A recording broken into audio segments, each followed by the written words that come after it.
El Ministerio AFE tiene el agrado de presentarles el poderoso mensaje de la palabra de Dios a través del pastor Iván Reyes.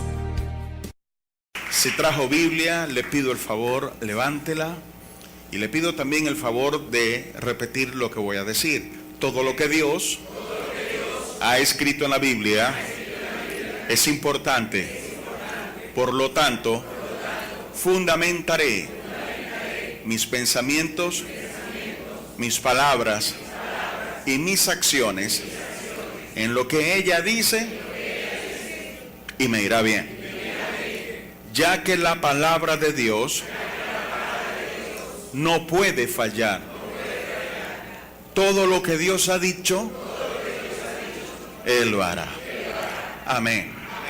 No se sienten todavía. Por favor, abran sus Biblias en Primera de Pedro, capítulo 1, versos 6 y verso 7. Primera de Pedro, capítulo 1, versos 6 y 7. En las pantallas también pueden observar, mirar los versículos. Vamos a leer. Dice la palabra de esta forma: en lo cual vosotros os alegráis, aunque ahora por un poco de tiempo, si es necesario, tengáis que ser afligidos en diversas pruebas, para que sometida a prueba vuestra fe, mucho más preciosa que el oro, el cual, aunque perecedero, se prueba con fuego, sea hallada en alabanza, gloria y honra cuando sea manifestado Jesucristo. Amén. Pudiera darle un abrazo sincero y santo, respetuoso a la persona que tiene a su lado y decirle que Dios te bendiga mucho en este día.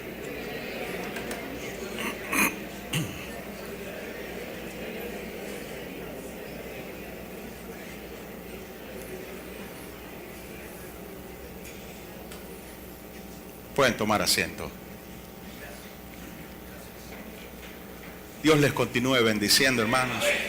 Bienvenidos.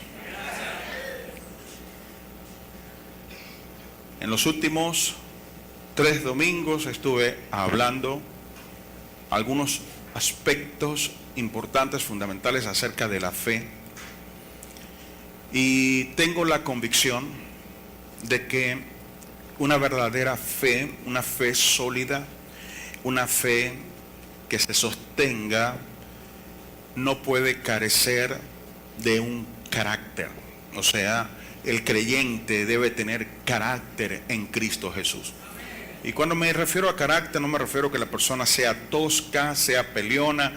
No, me refiero a una cierta personalidad que nosotros debemos fundamentar en nuestras vidas, y esto solo se logra con lo que dice la palabra. Pues bien, justamente el domingo pasado, hablando acerca de la fe, les hablaba en un momento de la prueba, y mencionaba en un momento de la enseñanza que cuando el Señor te da una palabra, o cuando tú vienes a la Biblia y descubres una palabra, logras entender una palabra, llega un momento en donde el diablo va a perseguir esa palabra para que salga de tu vida, porque sin palabra tú no puedes tener fe. La fe viene por el oír, y el oír viene por la palabra de Dios. Entonces, la forma más sencilla y lógica de sacar la fe de un creyente es quitarle la palabra que le produce esa fe. Y decía que una de las razones por las que las personas tropiezan, los creyentes tropiezan en cuanto a la fe, es que comienzan muy animados, pero hay ciertas cosas que desconocen. Una de ellas es que les toca vivir pruebas. Y decía en ese momento que Jesús hablaba de la persecución a causa de la palabra. Y él decía que en el tiempo de la prueba, esos creyentes que reciben la palabra con gozo, y que por un tiempo caminan en ella, sin embargo, se apartan cuando llega el tiempo de la prueba. Y decía que en el lenguaje griego, y digo lenguaje griego porque es el lenguaje en el que está escrito la mayor parte del Nuevo Testamento. En el lenguaje griego aparecen o existen 2 términos para referirse a la prueba. está el término dokimon o dokimazo, que se refiere a la prueba que Dios te hace con la intención de que tú apruebes. Pero hay otro diferente que se llama peirazo o peirasmos, y se refiere a la prueba que te pone el diablo para que tú caigas, para que tú consigas obstáculos, para que tú no continúes. Ambas cosas son inevitables. Jesús se refirió a esto y dijo: imposible es que no haya tropiezo. Eso es imposible. Siempre va a haber algo que buscará hacernos caer, pero eso no es puesto por el Señor para que caigamos. El enemigo lo pone para que caigamos. Ahora, el asunto es que las pruebas del diablo no pueden venir porque a él simplemente le provoca. Para hacerlo, él necesita contar con la autorización de Dios. De tal forma que entonces que aquello que Dios autoriza para que el diablo lo ponga como un peirasmos, Dios tiene en mente que para nosotros sea un dokimón.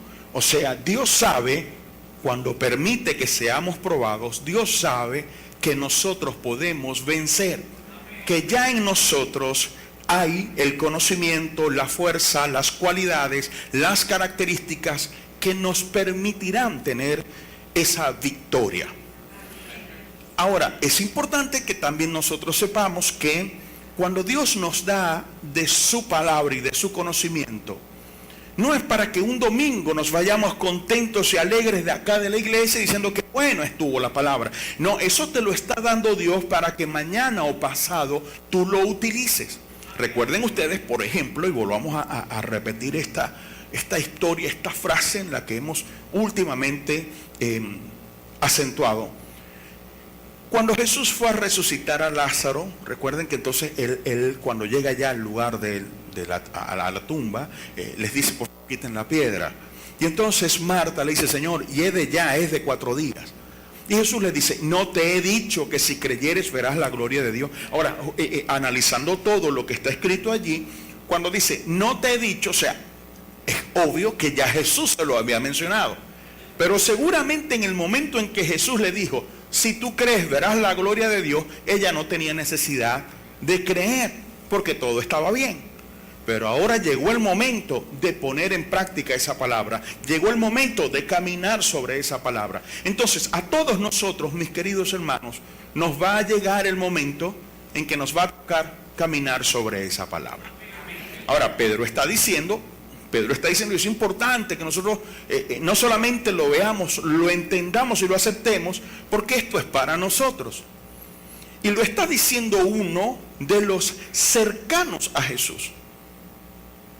¿Y qué está diciendo? Bueno, él dice que por un poco de tiempo, si es necesario, tengamos que ser afligidos en diversas pruebas. Entonces, por una parte dice que por un tiempo y a veces es necesario. Ahora, a mí la curiosidad muchas veces me da para más y yo me pregunto: ¿para quién es necesario?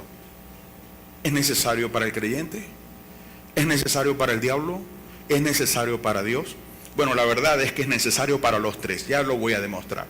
Entonces dice que es necesario que nosotros por un tiempo, y me gusta cuando uno va al griego, y denme por favor hoy la libertad de extenderme cuanto necesite a fin de explicarles bien lo que quiero enseñarles hoy. ¿Puedo?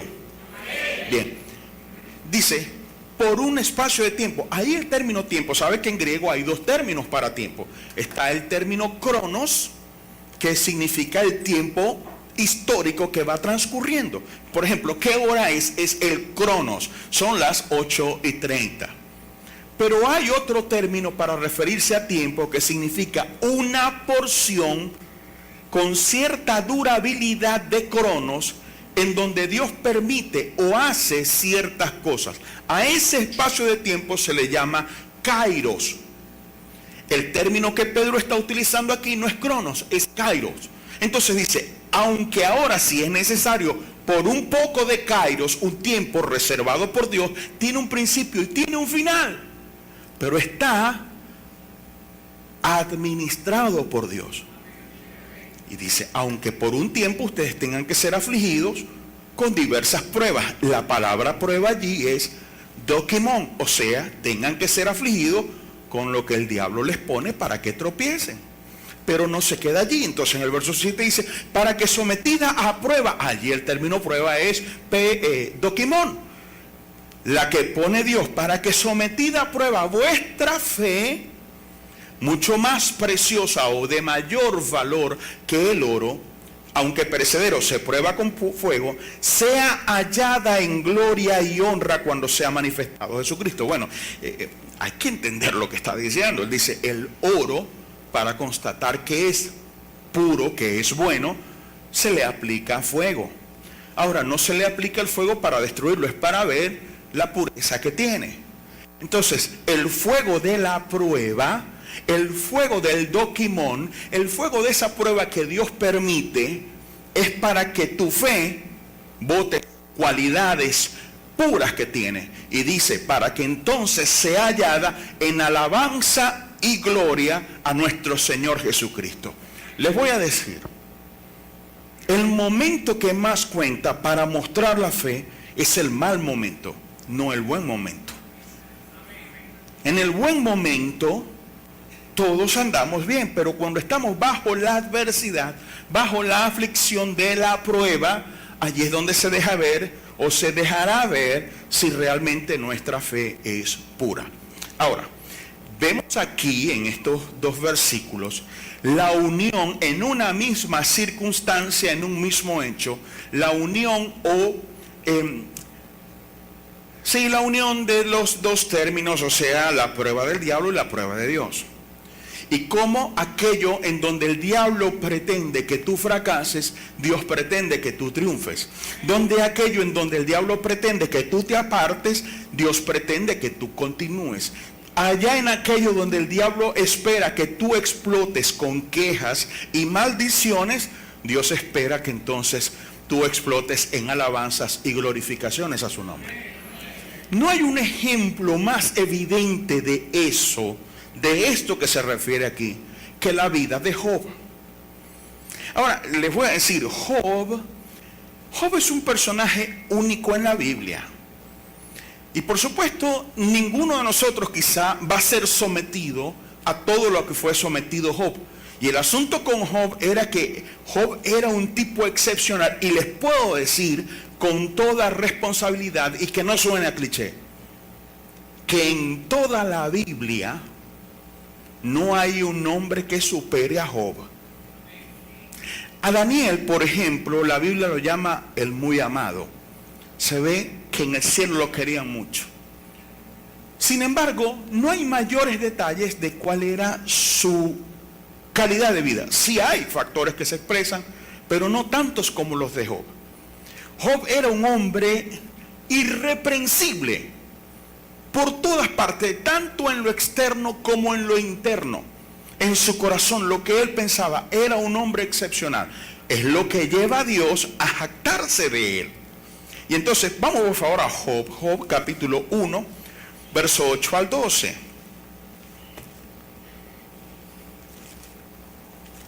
Libro de Job, capítulo 1, verso 8 al 12. Dice: y Jehová dijo a Satanás, ¿no has considerado a mi siervo Job, que no hay otro como él en la tierra? Que Dios te diga esto es porque esto significa tal cual lo que está diciendo Dios. No hay otro como él en toda la tierra. Y dice: varón perfecto y recto, temeroso de Dios y apartado del mal. Respondiendo Satanás a Jehová, dijo: ¿acaso teme Job a Dios de balde? ¿No le has cercado alrededor a él y a su casa y a todo lo que tiene? Al trabajo de sus manos has dado bendición, por tanto sus bienes han aumentado sobre la tierra. Pero extiende ahora tu mano y toca todo lo que tiene, y verás si no blasfema contra ti en tu misma presencia. Dijo Jehová a Satanás: he aquí, todo lo que tiene está en tu mano, solamente no pongas tu mano sobre él. Y salió Satanás de delante de Jehová. Aquí comienzan los problemas para Job. Pues bien, vamos al principio, vamos a la declaración de Dios. Dios, en una junta que tiene con la crema de los ángeles, le dice a Satanás, el jefe de los rebeldes, le dice: ¿no has considerado a mi siervo Job? Varón recto, perfecto, no hay otro como él en toda la tierra, es un hombre íntegro, irreprensible. Y Satanás entonces alega que la razón por la que Job ama a Dios es por las bendiciones que Dios le da. O sea, que él lo ama por interés, cosa que a Dios ofende. Entonces le dice: si tú le tocas las cosas que tienes, vas a ver que te va a maldecir en tu misma presencia. Ahora fíjate que Dios entonces autoriza que Satanás vaya y toque las cosas que él tiene y le controle. Dice: pero su vida no lo vas a tocar, a él no lo vas a tocar. ¿Qué sucedió? Salió Satanás y sucedieron varias cosas. La primera fue que vinieron los sabeos, robaron sus bueyes y sus asnas y mataron a todos los criados que cuidaban esos animales, excepto a uno. Sucedió al mismo tiempo que cayó un fuego del cielo que consumió a todas sus ovejas junto con los criados que cuidaban a las ovejas, excepto a uno. Vinieron también los caldeos y se robaron sus camellos y mataron a todos sus criados que cuidaban a los camellos, excepto a uno. Pero también vino un viento fuerte que derribó la casa en donde en el mismo momento estaban todos los hijos de Job haciendo una fiesta. La casa cayó y mató tanto a sus hijos como a los criados que le servían, excepto a uno. Eso sí es una plaga. Acabaron con su trabajo, acabaron con sus empresas, acabaron con sus empleados y acabaron con su familia, excepto su esposa. ¿Cuál fue la reacción de Job? Ahí en el mismo capítulo 1, verso 20 al 22, dice: entonces Job se levantó y rasgó su manto y rasuró su cabeza y se postró en tierra y adoró. Y dijo: desnudo salí del vientre de mi madre y desnudo volveré allá. Jehová dio, Jehová quitó, sea el nombre de Jehová bendito. En todo esto no pecó Job ni atribuyó a Dios despropósito alguno. Pues bien, comienzan estas pruebas y fíjate que cualquiera de nosotros ante una calamidad de este tamaño, por lo menos se queda en silencio. Se queda en silencio, pero con su conciencia hablándole. La famosa pregunta: ¿por qué? ¿Por qué me pasó todo esto? ¿Por qué, si yo soy un hombre que busca de Dios, si yo soy un hombre temeroso de Dios, si no ando en cosas malas, por qué me pasa todo esto? Sin embargo, no vemos que esa haya sido la conducta de Job.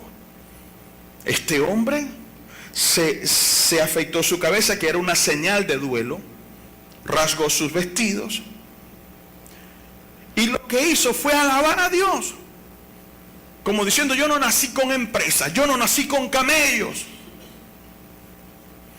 Jehová dio, Jehová quitó, su nombre sea bendito. Dice que no habló en contra de Dios, ni le atribuyó despropósito. O sea, todavía en ese momento Job está pensando: algo está haciendo Dios, por alguna razón Dios hizo esto.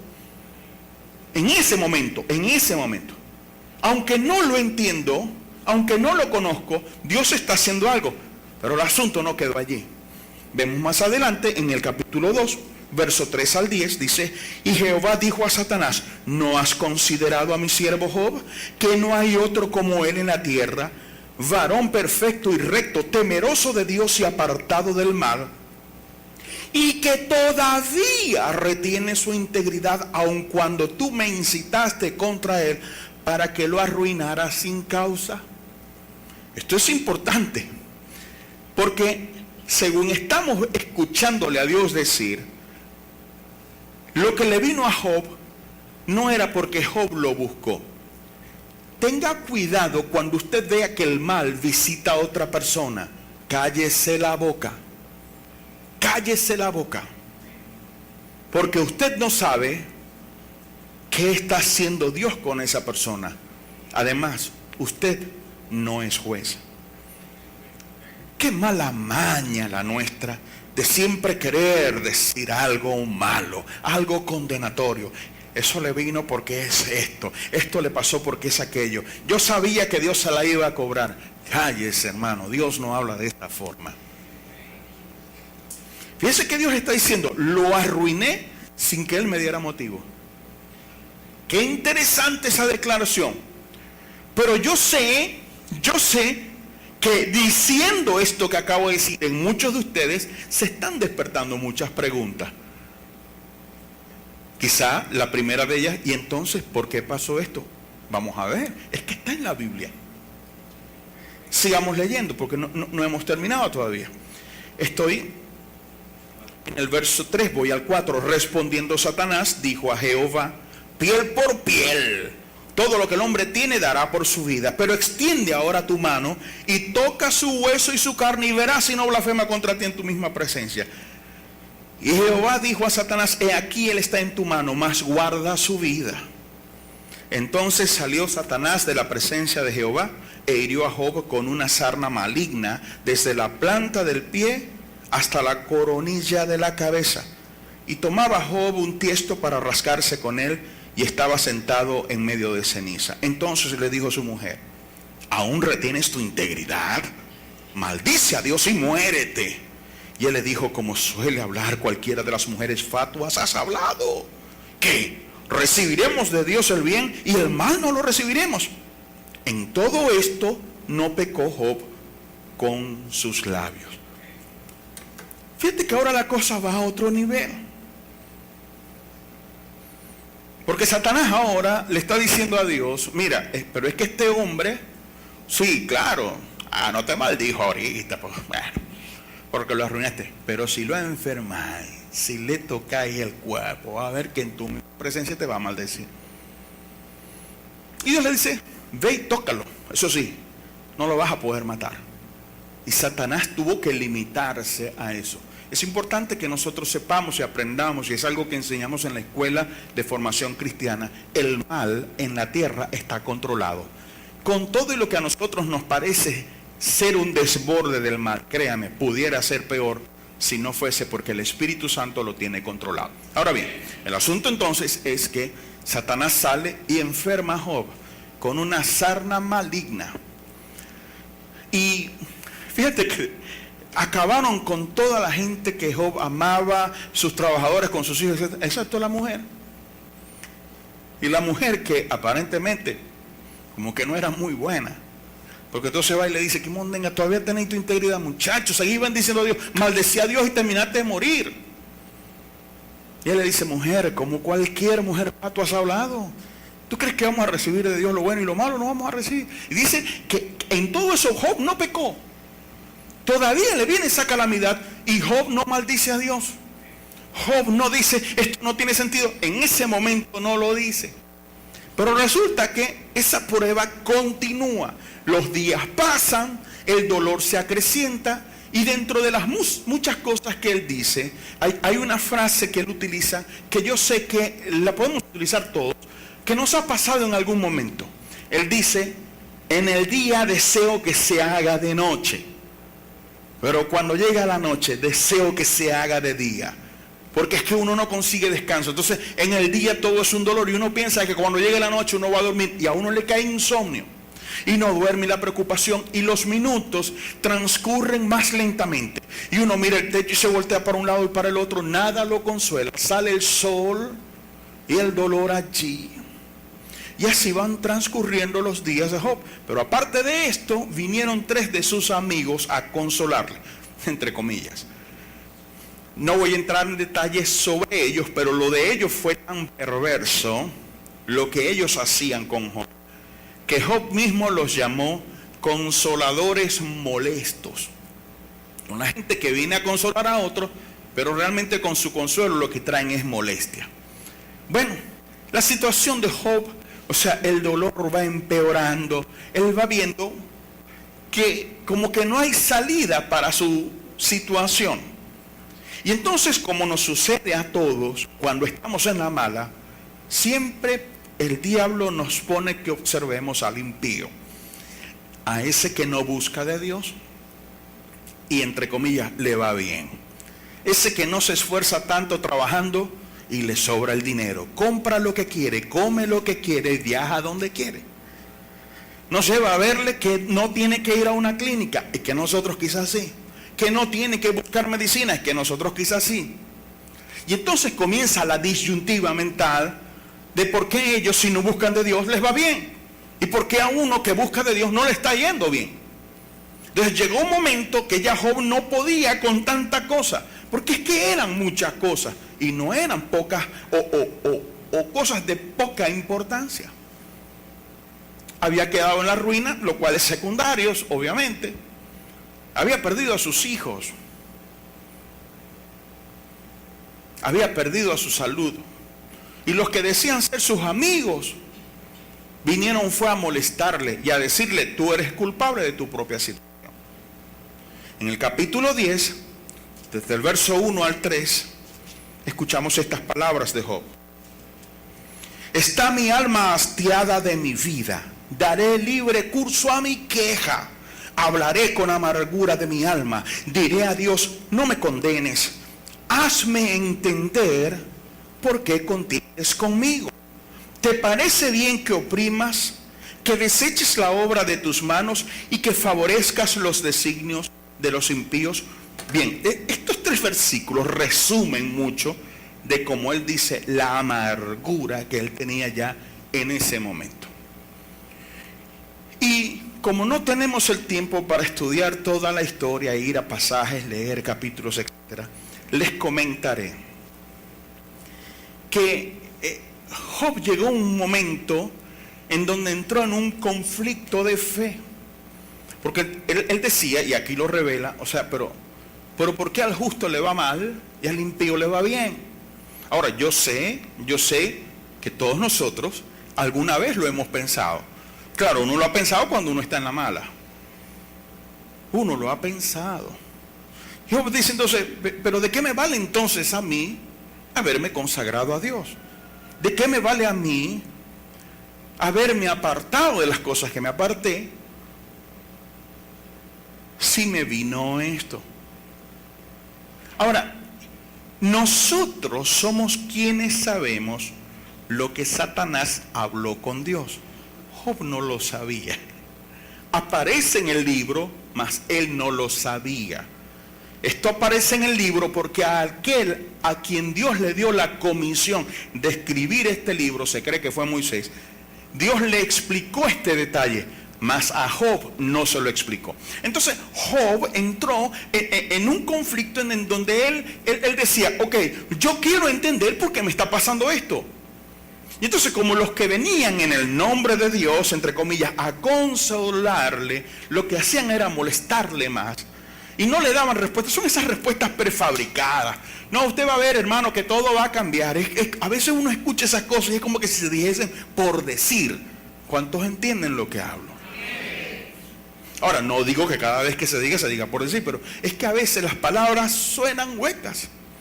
Son como esas frases ya preconcebidas y puestas en su lugar, pero ya es como que no hay empatía, no hay compasión, no hay un verdadero deseo de ayudar, sino que se diga: ya estuvo aquí, nos visitó, nos acompañó, ya está. No, y no es eso lo que se busca.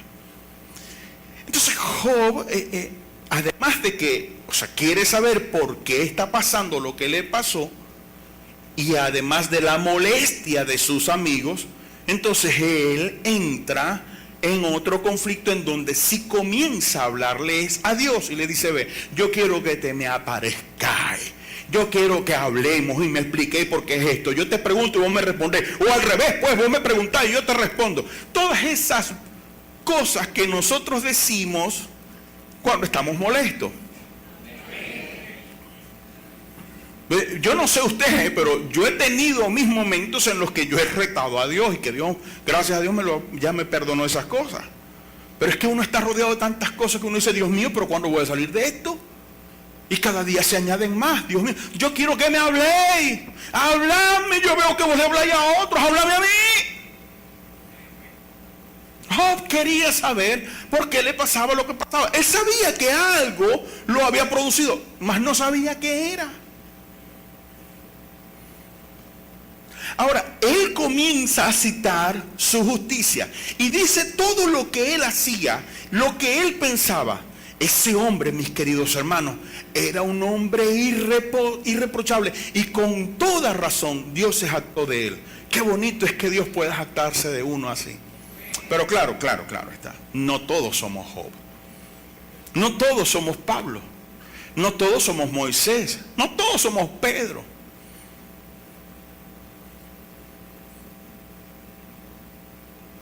Y quizá lo más resplandeciente del amor de Dios es que Él sabe que algunos de nosotros solo fructificamos al 30 por 1. Otros, más bienaventurados, fructifican al 60 por 1. Y otros, mucho más bendecidos, fructifican al 100 por 1. Y a los tres Dios los llama buena tierra. Bendito sea Dios. Bendito sea Dios por eso, porque es que posiblemente ninguno de nosotros, o por lo menos, voy a hablar a título personal, yo no estoy dentro del grupo de los de 100 por 1, ni tampoco en el de 60 por 1. Y a veces pienso que ni siquiera en el de 30, quizás yo estoy en el de 5 por 1. No estoy diciendo de aquí que yo un pecado o una cosa, yo no estoy diciendo eso. De lo que yo sí estoy consciente es que a mí me falta mucho. Yo quiero más para Dios. No es que quiero más de Dios, quiero más para rendirle mi vida a Dios. Y a veces encuentro ese conflicto de mi personalidad, mi carácter, las cosas que a veces por impulsividad digo o hago o pienso. O sea, yo me refiero a esas cosas y no quisiera, cosas que pensé, no quisiera nunca haberlas pensado, cosas que dije que deseo no haberlas dicho nunca, cosas que hice que deseo no haberlas hecho jamás. Entonces me pongo al lado de Job y me digo, no, a mí me falta y me falta mucho. Ahora yo no sé si a usted en comparación con Job le faltará poco, a mí me falta mucho. Y cuando él habló de su propia justicia, nadie lo refutó, ni siquiera Dios.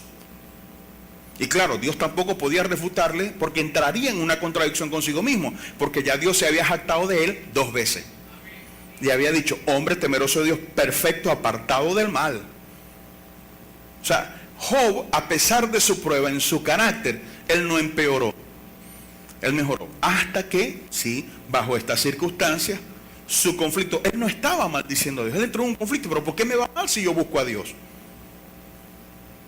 Y entonces él comienza a decir cosas de que, bueno, no, al impío le va bien. No, hombre, ¿de qué sirve que uno esté consagrándose y tal? De todas maneras, él dice, yo tampoco me voy a entregar al mal. Por esto que me está pasando, no, yo no voy a volver a lo que antes hacía. Yo no voy a ir a pecar. Pero sí quisiera entender cuál es el sentido de todo esto, porque yo tenía entendido que si le servía a Dios, Dios me libraría del mal. Es lo que todos entendemos. Hasta que venimos a Primera de Pedro 1, versos 6 y 7, donde entonces se nos dice que es posible, sí, que por un poco de tiempo, sí, seamos afligidos, sí, en diversas pruebas, sí. Es posible. Lo que pasa, como dije, es que a veces nos presentan un evangelio que es tan bonito que son como las fotos de los teléfonos celulares. Se lo di la semana pasada. La foto de un teléfono celular, sobre todo esos que son más costosos, esos bichos, usted sabe, el non plus ultra, esos bichos toman unas fotos, incluso los televisores. Hay televisores Super HQBRCTV, porque es que ya llevan como 14.000 letras, ya no son HD, ahora son MPTQ HD. O sea, es lo máximo. Entonces, usted ve en los colores en el televisor, es una cosa tan bonita, pero en la realidad eso no es así. Entonces yo a veces veo ese evangelio tan bonito, que no vas a tener problemas, que todo te va a salir bien, y recuerdo esos televisores y esos teléfonos. Porque imposible es que no vengan los tropiezos. En el mundo tendréis aflicción. Y a veces es necesario que por un poco de tiempo seamos afligidos por diversas pruebas. Entonces Job, que es el paradigma, el ejemplo máximo del hombre sufrido, del hombre que sirve a Dios y sufre por eso, porque realmente la razón por la que sufre es porque él le servía a Dios. Y el diablo quería acabar con eso. A todas estas, como dije hace un rato, Job no lo sabía. Entonces Dios finalmente se le aparece. O sea, Dios, dice la Biblia, le habla desde un torbellino. Y vean, voy a rescatar solo un par de frases que Dios le dijo a este hombre. Vamos por favor a Job capítulo 38, verso 2.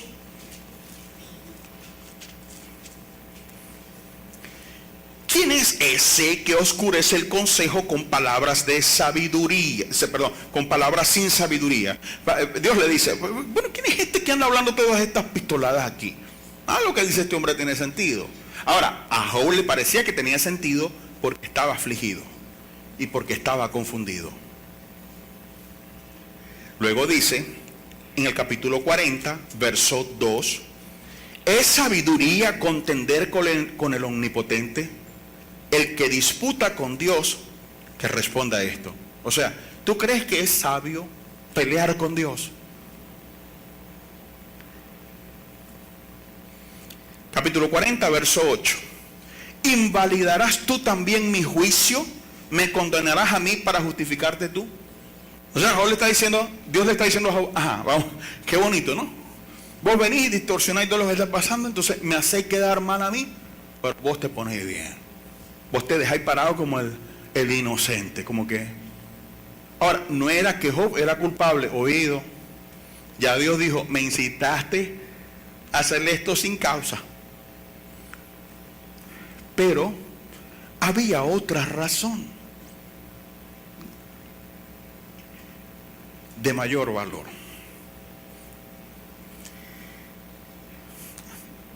Job 41, 11. ¿Quién me ha dado a mí primero para que yo restituya?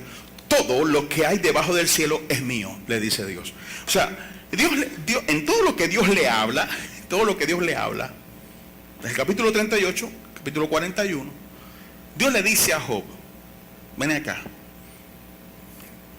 ¿quién soy vos?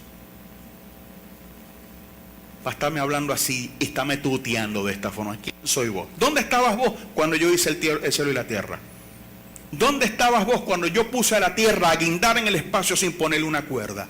¿Dónde estabas vos cuando yo hice a Behemoth? ¿Dónde estabas vos cuando yo hice a Leviatán? Y le empezó a hablar de misterios, por ejemplo, en cuanto a Leviatán, lo que ese monstruo marino hace en las profundidades. Entonces, con cada cosa que Dios le iba revelando, Job se va dando cuenta de que era un loco hablando cosas que no sabía y discutiendo con alguien que, por cierto, es superior a él. Y entonces, dentro de las cosas que Dios reclama de sí, dice aquí en el verso 11, ¿quién me dio a mí primero para que yo le restituya? O sea, ¿con quién estoy yo en deuda? ¿Qué te debo yo a vos? Y después le dice, todo lo que hay debajo del cielo es mío. Y esto es importante, todo lo que hay debajo del cielo es mío. ¿Dónde estamos nosotros? Nosotros estamos debajo del cielo. Nosotros somos de Dios.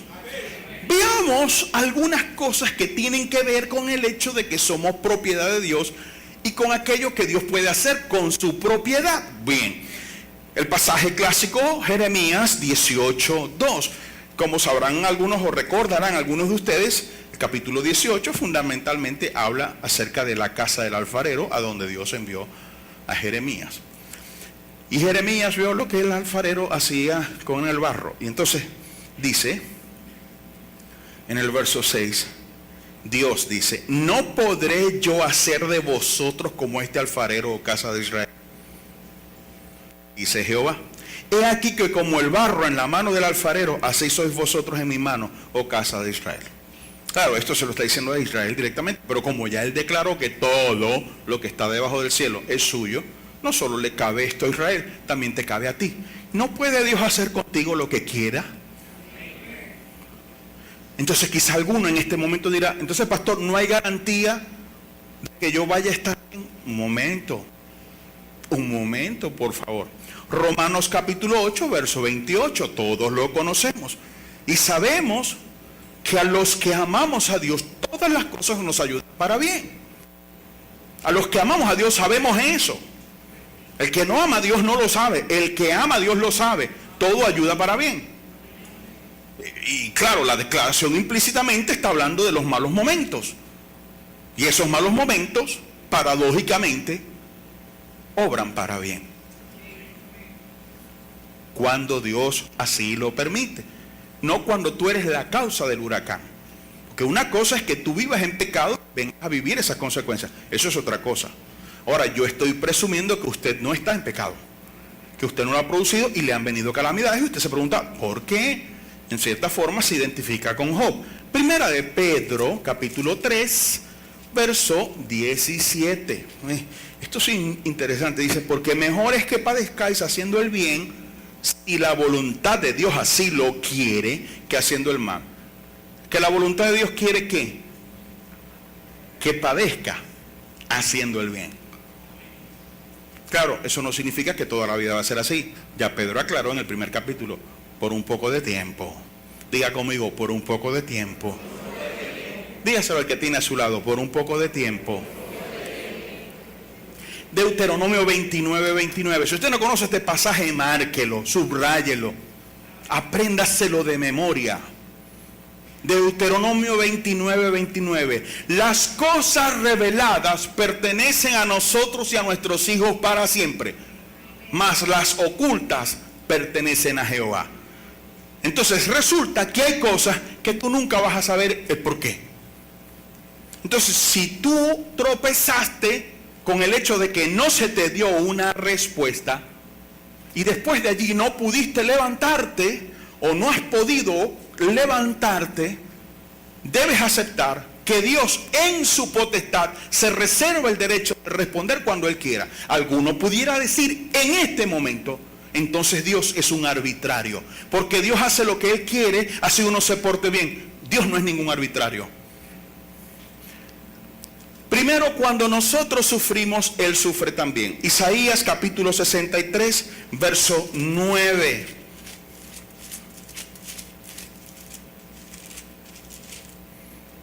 En toda angustia de ellos, Él fue angustiado.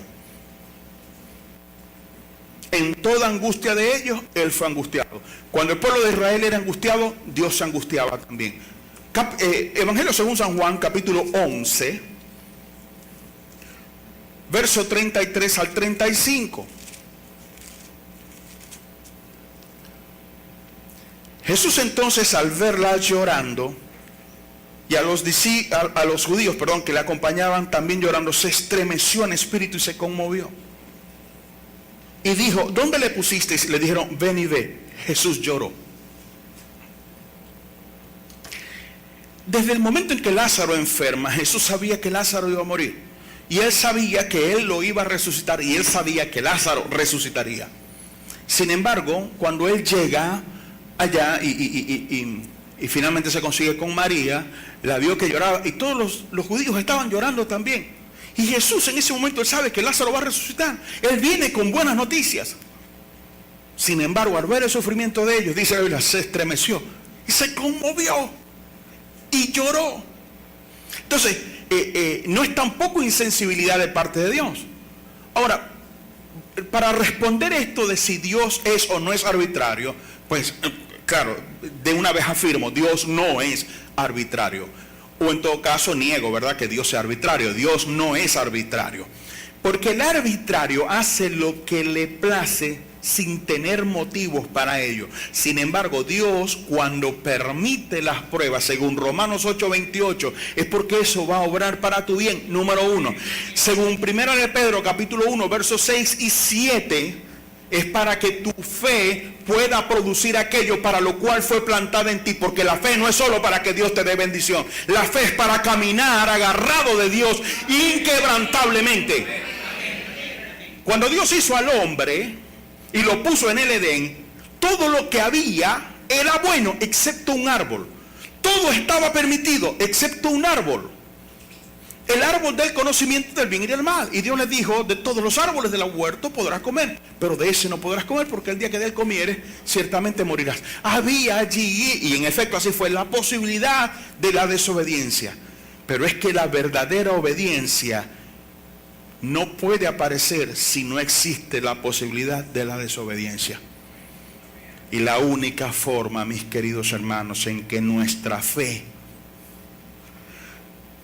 pueda mostrarse como fe, es que tengamos que pasar momentos en donde seamos afligidos con diversas pruebas.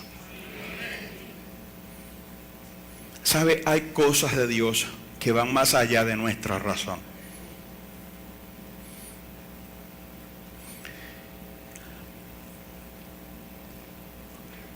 Escuché la historia de unos pastores, un matrimonio. Tenían un hijo y perdieron a ese hijo en un accidente, de una forma inexplicable. Les pegó, sufrieron, se levantaron y continuaron. Otro pastor fue a hablar con ellos y les preguntó, ¿cómo hicieron para superar ese momento tan difícil?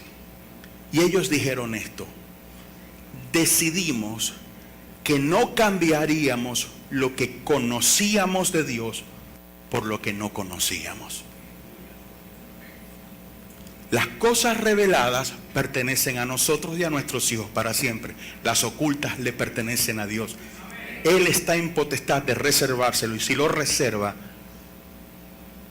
Él sabe que de todas maneras, a los que amamos a Dios, todo nos ayuda para bien.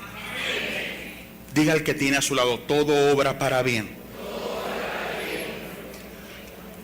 Dios trata con Job y le habla, pero no le dice el por qué está pasando eso. Dios lo que le dice, lo confronta diciendo, pero bueno, ¿quién te habéis creído vos, chico, para hablarme así?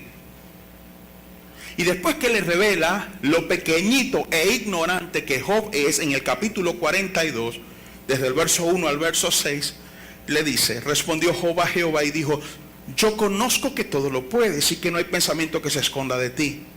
Preguntaste, ¿quién es el que oscurece el consejo sin entendimiento? Por tanto, yo hablaba lo que no entendía, cosas demasiado maravillosas para mí que yo no comprendía. ¿Sabe qué es lo que nos lleva a veces a hablar tanta cosa irracional en los momentos de adversidad? Que no sabemos, no entendemos y no comprendemos. Que no queremos aceptar que hay cosas que están más allá de nuestro control y entendimiento. Y que si amamos a Dios, tenemos que estar confiados que aún en ese momento tan difícil y doloroso, Dios está al control para nuestro bien, que Él nunca permitirá que seamos probados más de lo que podamos soportar, que Él siempre abrirá una puerta para salir de esta adversidad, que Él considera que en nosotros están los recursos y las herramientas para mostrar que sí somos cristianos. Quizá algunos en dificultades que solo alcanzan el 30%, quizá otros solo en dificultades que alcanzan el 60%, y otros quizá en dificultades que son al 100%. Tú no puedes estar juzgando la vida de los demás, porque tú no sabes lo que Dios está haciendo. Puede ser que la persona sea culpable, pero si Dios está permitiendo que lo viva para que con su fe en medio de la adversidad glorifique a Dios. Porque el fin supremo, y esto no nos gusta tener a Dios como nuestro monigote que no responda a lo que queremos, pero no queremos aceptar que el fin supremo del ser humano es agradar a Dios. Y para agradar a Dios tú tienes que negarte a ti mismo. Eso lo dijo Jesús. El que quiera seguir en pos de mí, dijo el Señor, tome su cruz, niéguese a sí mismo y sígame cada día. Entonces esa negación de sí mismo, ese renunciar a que yo tengo derechos, a que yo me merezco mejor cosa, porque yo me he entregado, porque yo hice, porque yo di, porque yo esto, porque yo aquello, ese yo tiene que morir. Cristo dijo, Pablo dijo, ya no vivo yo, más Cristo vive en mí. ¿Usted cree que eso es que poesía? Eso es lo que se espera del creyente. Ahora, claro, eso sucede cuando tú palpas, cuando tú gustas, cuando tú saboreas, que servir a Dios es una cosa deliciosa. Y sobre todo sabe mejor, o por lo menos a Dios le sabe mejor, cuando tú vives para Él en medio de la dificultad, en medio de las limitaciones, en medio de lo que no se entiende. Allí sabe mejor. Porque entonces es lo que está diciendo Pedro: para que vuestra fe, mucho más preciosa que el oro, sea hallada en alabanza y gloria al Señor Jesucristo. Que los ángeles tengan que decir: Dios mío, míralo, le quitaron todo y sigue confiando en Dios, sigue alabando a Dios, sigue exaltando a Dios, sigue adorando a Dios. Definitivamente, mis queridos hermanos, eso es otro nivel. Ahora, el asunto de ese otro nivel es que si usted está aquí, y todo el que me esté viendo, si lo está viendo es porque Dios lo considera que usted está allá para estar en otro nivel. Y cuando me refiero a nivel, no, a otro nivel, no me refiero a un nivel donde usted tenga muchas cosas materiales. Hoy olvídese de eso. Porque estamos tomando a Job de referencia, y Job, su prueba comienza con la pérdida de todo lo material. Entonces a veces a uno medio le quitan una cosita, ¿no? Le quitan un bombillo y ya uno ya anda echando chispa por la boca. Se quema un bombillo, Dios mío, y con lo caro que están los bombillos. No, eso no se le puede dar más presión, porque no, si se le quemó el bombillo, escupió de esa forma, ¿cómo será si le cortó la luz por 3 días? Entonces hay gente, sí, es que hay gente que no van a pasar de un bombillo. Entonces Dios le dice: no, déjalo con un nivel de bombillo. Entonces fíjate, como tú no sabes lo que Dios está haciendo con los demás, tú no puedes estar hablando de las cosas de los demás, porque tú no sabes si es culpable, tú no sabes si lo que Dios quiere es gozarse de esa persona que en medio de la adversidad todavía glorifica a Dios. Tú no lo sabes, entonces mejor cállese. No diga nada del que esté pasando por una adversidad, no diga nada. Créame, Dios se lo va a tomar en cuenta para su propio mal. No hable mal de nadie. Eso le pasó porque se metió con fulano, porque se metió conmigo, porque es que a veces uno cree que uno es la joyita, ¿no? Que uno es esa perla preciosa que estaba en el desierto del Sahara y que alguien la consiguió, y aquí está esto tan precioso, y el que se mete con esto le va a ir mal. Papi, sácate eso de la cabeza. Vos sos importante, pero no tanto. Imagínate que desde la luna hay que buscar un telescopio para ponerte a ver. En la luna, imagínate si estuvieran en Saturno, no te va a ver nadie, papi. Dale gloria a Dios, que Dios te ve y se interesa por vos. Entonces, por favor, respete. No se mete en lo que Dios está haciendo con los demás. Cuando Pedro le dijo a Juan, imagínate que Jesús le dice a Pedro: mira, Pedro, cuando tú eras joven, tú ibas donde querías, te vestías tú mismo, pero cuando tú seas viejo, otro te va a vestir, te va a llevar donde tú no quieras. Y eso, fíjate, dice la Biblia, se lo estaban diciendo para que supiese cómo había de glorificar, con qué muerte había de glorificar a Cristo. Y él, en vez de dar gloria a Dios por saber cómo iba a morir, ¿sabe qué dijo? Miró a Juan y le preguntó: ¿y qué vas a hacer con este? Menos mal que Jesús es así, ve. Le dijo: si yo quiero que él quede hasta que yo venga, ¿a ti qué? Tú sígueme. Entonces te doy un consejo: olvídate de los demás, lo que Dios esté haciendo con ellos, ¿viste? Olvídate de eso. Deja de estarte revolcando en los cadillos. ¿Sabe qué es un cadillo, verdad? Usted sabe la matica de cadillo. Allá al lado de la casa, allá en mi casa, hicieron una casa, pero no la han habitado. Eso lo tienen abandonado. Y el monte ha crecido. Y en esta oportunidad creció, pero eso es un floreado campo de cadillo. Cualquier cuerpo que caiga ahí la va a pasar muy mal. Entonces, cualquiera que se quiera revolver en un campo de cadillo porque anda todo molesto, porque a otro le va bien y a él le va mal, es mejor que reconsidere su actitud. Porque esa actitud no glorifica a Dios. O sea, el diablo te reprobó. Y Dios quiere que tú apruebes. El diablo quiere el peirasmos, Dios quiere el doquimón. Donde el diablo quiere que tú caigas, Dios quiere que tú te mantengas en pie. Donde el diablo quiere que tú regreses, Dios quiere que tú sigas adelante. Pero tienes que entender que hay preguntas en tu vida que Dios no te las va a responder. Si no te las respondes, porque Él considera que no lo necesitas saber. Fíjate que Dios entonces le habla a Job y le dice: mira, ¿quién eres tú, chico? ¿Dónde estabas cuando yo creaba todo esto y ponía las cosas en su lugar? ¿Dónde estabas? Entonces Job dice: ahora me doy cuenta de que yo soy un insensato. Hablaba de las cosas que no entendía. Déjame seguir leyendo. Verso 4, estoy en el capítulo 42 de Job.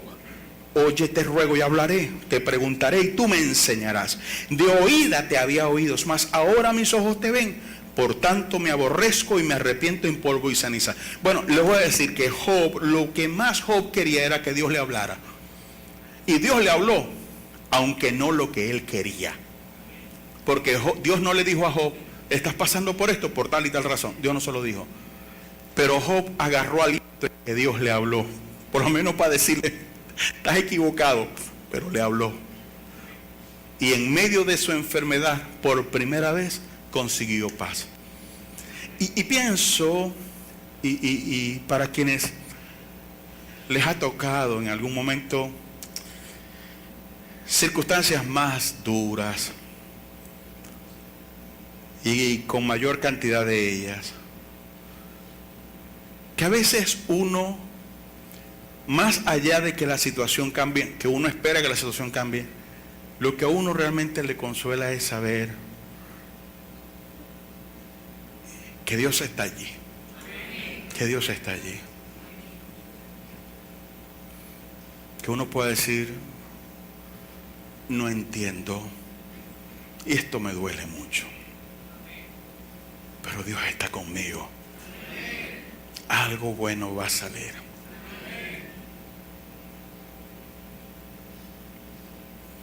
Después de esto, en el versículo 10 dice, y quitó Job la aflicción de Job cuando él hubo orado por sus amigos y aumentó al doble todas las cosas que habían sido de Job.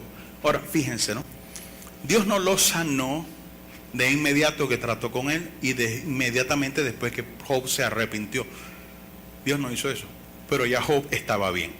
Usted sabe que a veces uno puede estar rodeado de dificultad, pero cuando Dios toca tu corazón, tú estás bien. Tú dices, bueno, no tengo luz en la casa, hay muy poquita comida, quizás nos pasemos de un día, no tengo cómo pagar el colegio de los muchachos, etcétera y tal, no hay cómo moverme, no sé cómo voy a ir a trabajar mañana, pero por alguna cosa tu alma se siente en paz cuando Dios te toca, cuando Dios te toca. Entonces ya Job estaba tranquilo porque finalmente Dios, aunque no le respondió, Dios no le dijo, mira, esto te pasó por esto, o yo hago esto por tal razón. Dios no le dio ninguna explicación. Y estaba en su derecho, y no había arbitrariedad en eso. Porque Dios nunca va en contra de lo que Él es, y Dios es amor. Por lo tanto, cualquier cosa, por muy juiciosa que sea, nunca irá en contra del amor. Y el amor hace el bien. Por eso a los que amamos a Dios, todo nos ayuda para bien. Dígaselo al que tiene a su lado, todo nos ayuda para bien. Job 42, versos 12 y 13. Y bendijo Jehová el postrer estado de Job más que el primero, porque tuvo 14,000 ovejas, 6,000 camellos, 1,000 yuntas de bueyes y 1,000 asnas, y tuvo 7 hijos y 3 hijas. Bueno, aquí hay una cosa interesante porque la gente se goza al pensar en esto. Pero le voy a decir algo que no se puede borrar jamás. Sí, en cuanto a los animales, Dios le dio el doble de animales que tenía. En cuanto a hijos, le dio la misma cantidad de hijos, 7 varones y 3 hembras. Pero el dolor por los muertos no se va. Porque a veces ponemos un final como con olvidos y sin recuerdos, ¿no? El dolor por los empleados muertos. Ahora, que quede claro, no fue que Dios los mató por culpa de Job, porque el mismo Job declara que todos nosotros tenemos los días contados. Entonces Dios te lleva en el momento en el que te corresponde. Punto. Eso siempre digo, la última palabra la tiene Dios, no la tiene el hombre, la tiene, y sobre todo en el asunto de vida y muerte, la última palabra la tiene Dios. Conocí el caso de un cardiólogo que operó a un señor del corazón. Cuando lo estaban chequeando, le dijo el paciente, doctor, ¿y cómo salí? No, quedaste bien, te hice un trabajo que vas a vivir como unos 15 años más. En lo que volteó, el paciente murió. Y no es un invento, eso pasó aquí en Cabima. Que la última palabra tiene Dios en todo, pero sí que en todo, en todo. Ahora, no podemos, claro, negar que Job salió de la circunstancia. Y en esto es que yo hago tanto hincapié.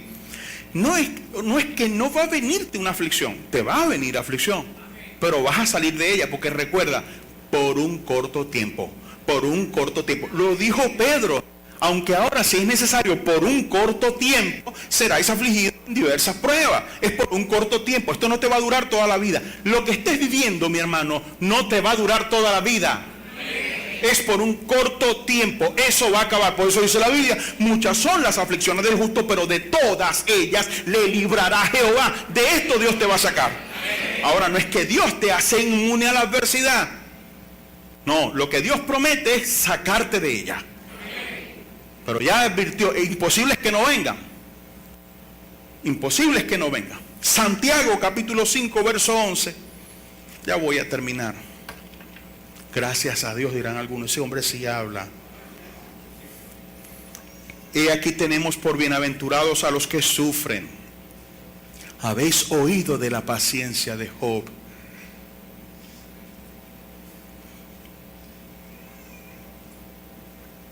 Y habéis visto el fin del Señor, que el Señor es muy misericordioso y compasivo. No dice simplemente que el Señor sea misericordioso y compasivo, dice es mucho. El Señor es muy misericordioso, el Señor es muy compasivo. En otras palabras, Dios te va a ayudar, Dios te va a sacar de eso. ¿Podrías ponerte en pie, por favor, y decirle a la persona que tienes a tu lado: Dios me va a sacar de esto en victoria?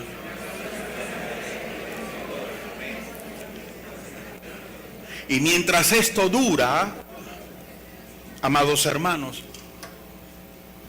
que su fe sea hallada en alabanza y gloria al Señor. A los que amamos a Dios, todo nos ayuda para bien. Todo nos ayuda para bien. Que Dios pueda tomar placer al considerar tu vida y tus actitudes, sobre todo cuando estás bajo presión. Inclinen sus rostros, por favor, cierren sus ojos.